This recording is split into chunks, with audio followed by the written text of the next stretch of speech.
अस्सलाम वालेकुम दोस्तों, कानून और अदालत टीवी में खुशामदीद। मैं हूं मोइन अहमद एडवोकेट। दोस्तों, आज से कुछ एक माह पहले मुझे एक दोस्त के रेफरेंस से फ़ोन आया कि एक लड़की है, दोस्त है उनकी, और उनको उनके खामंद ने तकरीबन 1 साल पहले घर से निकाल दिया था।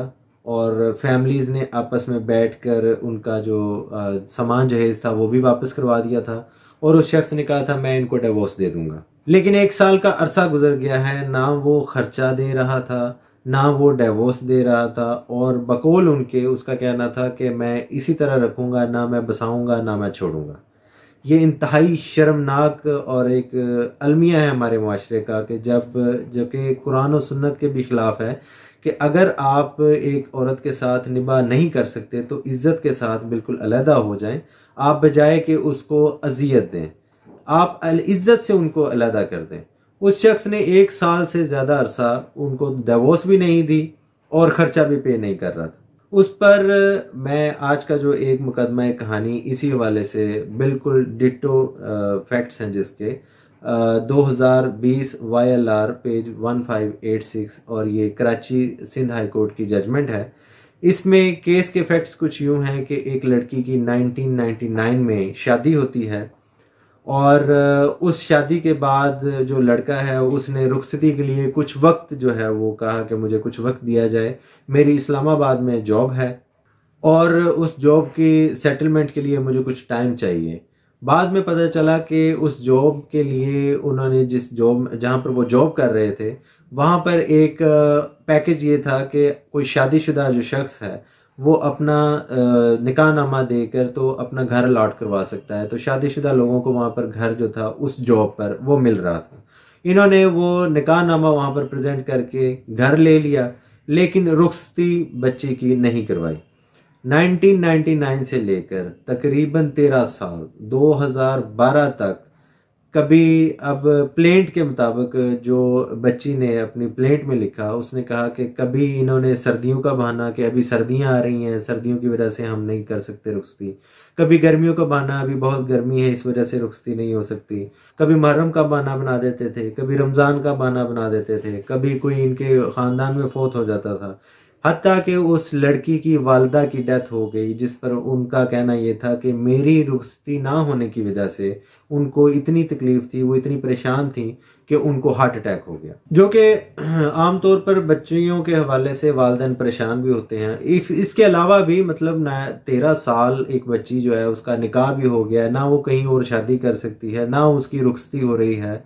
और जिस तरह का हमारा माशरा है यहाँ पर लोग बातें भी बहुत बनाते हैं, कुछ मजाक करते हैं, तो वो जहनी तौर पर भी बड़ी टेंस रही।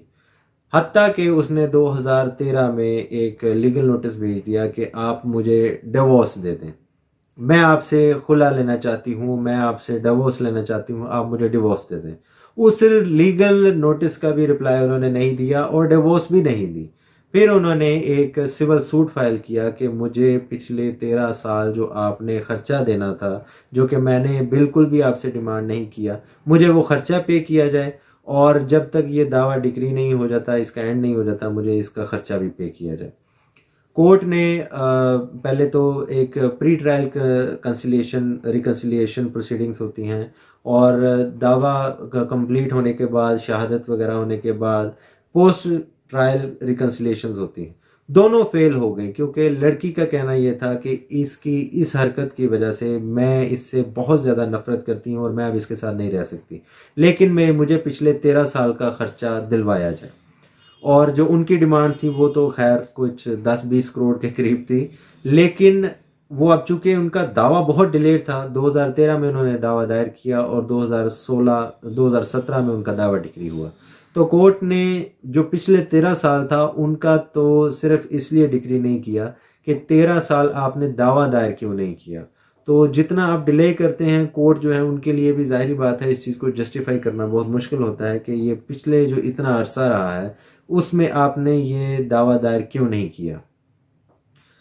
और जाहिर बात है फिर जब केस का फैसला हुआ, केस डिक्री हुआ और उनकी मैरिज डिसॉल्व हो गई, फिर कोर्ट ने 9 लाख का दावा डिक्री किया कि इस औरत को उसका जो खर्चा बनता था इस शख्स ने पे नहीं किया, और दावा दायर होने की तारीख से लेकर डिक्री होने की तारीख तक मंथली जो उसका खर्चा था वो उसको कोर्ट ने डिक्री कर दिया।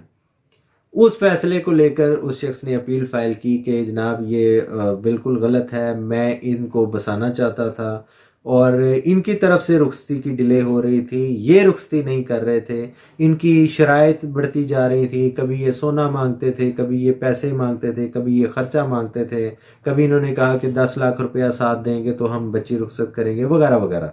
जाहिरी बात है जब भी कोई दावा दायर होता है तो ऑपोजिट साइड से या तो एलिगेशंस आते हैं और बहुत कम है कि कोई आपका क्लेम जो है वो एक्सेप्ट कर ले।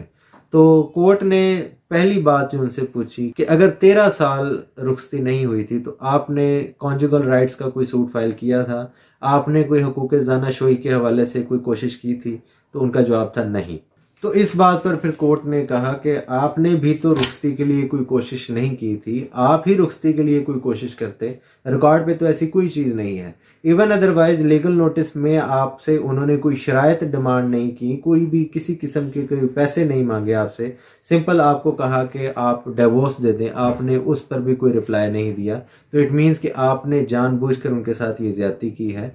कानून भी और शरीयत भी आपको बाउंड करती है कि आप अपनी बीवी का खर्चा ज़रूर पे करें, इस चीज़ से कतई नज़र कि वो आपके साथ रह रही हैं या नहीं रह रही।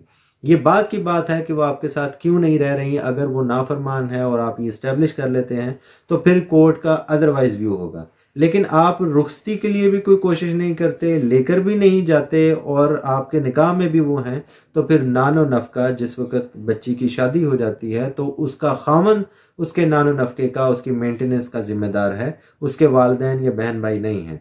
तो आपका जिम्मा ये था कि आप उनको ये खर्चा पे करते, और इस ऑब्जर्वेशन के साथ उनकी जो रिट पिटिशन थी वो हाई कोर्ट ने डिसमिस कर दी।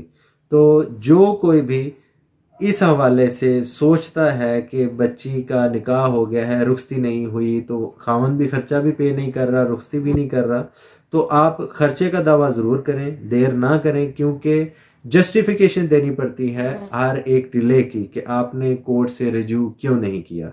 तो जो अगर किसी लड़की की रुखसती नहीं हुई वो भी अदालत से अपनी मेंटेनेंस का सूट फाइल करके अपनी मेंटेनेंस ले सकती है खामन से। Thank you very much.